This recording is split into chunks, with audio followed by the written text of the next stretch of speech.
मन की आवाज प्रतिज्ञा। आरुषि से शादी करने के बाद जब शक्ति आरुषि को घर पर लेकर आता है तो ठकुराइन और सज्जन सिंह बहुत ज्यादा खुश होते हैं और वो कहते हैं कि हमें तो पता था कि तू हमें निराश नहीं करेगा और तू नई बहुरिया जरूर लेकर आएगा। और ठकुराइन तो इतना ज्यादा खुश हो रही होती हैं कि उनकी तो खुशी का ठिकाना ही नहीं होता। लेकिन ये सब कुछ देखकर केसर का दिल पूरी तरह से टूट जाता है, उसके सारे अरमान टूट जाते हैं। अब उसे लगता है कि अब तो कुछ बचा ही नहीं है, और वैसे भी बचा ही क्या है, उसके पति ने जब दूसरी शादी कर ली है। तो तभी ठकुराइन बहुत ज्यादा खुशी खुशी जाती हैं और वो आरुषि का फेस देखने के लिए कहती हैं कि जरा अपनी बहुरिया का फेस तो देखूं, क्योंकि आरुषि ने घूंघट किया होता है। वहीं शक्ति कहता है कि अम्मा इतनी जल्दी क्या है, और ठकुराइन पीएसए से कहती हैं कि तुम आरती की थाली लेकर आओ, हम अपनी बहू की आरती करेंगे। और इतने में अब वो उनसे रहा नहीं जाता है और वो आरुषि का फेस देखती हैं कि देखते हैं हमारी नई दुल्हनिया कौन है। और वो शक्ति से कहती हैं कि तूने जरूर उसी लड़की से शादी किया होगा जिसे तूने मना किया था कि मैं इस लड़की से शादी नहीं करूंगा उसकी फोटो देखकर। और जैसे ही ठकुराइन आरुषि का फेस देखती हैं तो उनके पैरों तले जमीन खिसक जाती है और वो एकदम शॉक्ड हो जाती हैं।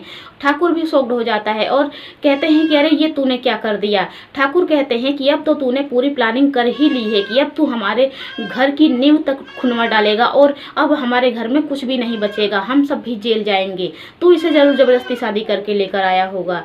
और तभी आरुषि कहती है कि नहीं बाबूजी, ऐसा नहीं है, मैंने अपनी मर्जी से शक्ति से शादी की है, आप पर कोई भी उंगली नहीं उठाएगा। और ये सुनकर सज्जन समझ जाता है और तभी वो आरती करने के लिए कहता है ठकुराइन से। लेकिन ठकुराइन कहती है कि हम अपने हाथों से अपना घर नहीं उजाड़ेंगे और हम इसको गृह प्रवेश नहीं करवाएंगे, और वो चली जाती है अपने कमरे में। लेकिन तभी सज्जन सिंह दादी जी को कहते हैं आरती करने के लिए, और दादी जी भी आरती नहीं करती हैं। इतने में प्रतिज्ञा कृष्णा भी आ जाते हैं और अब ठाकुर केसर से ही कहते हैं कि तुम्हें इसकी आरती करो और आरती करनी पड़ेगी। वहीं केसर आरती करती है और उसका दिल तो पूरी तरह से टूट ही गया होता है, और ये सब देखकर प्रतिज्ञा को बिल्कुल भी अच्छा नहीं लग रहा होता है। उसके बाद अब सज्जन सिंह सबके पैर छूने के लिए कहते हैं और वो प्रतिज्ञा को पैर भी छूने के लिए कहते हैं।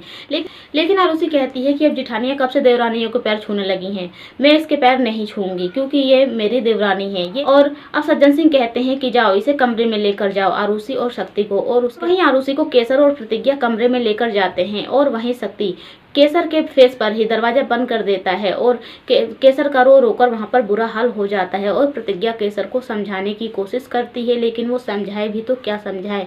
वो कहती है कि दीदी मैं ऐसा अनर्थ होने से नहीं रुक पाई, मुझे माफ कर दीजिए।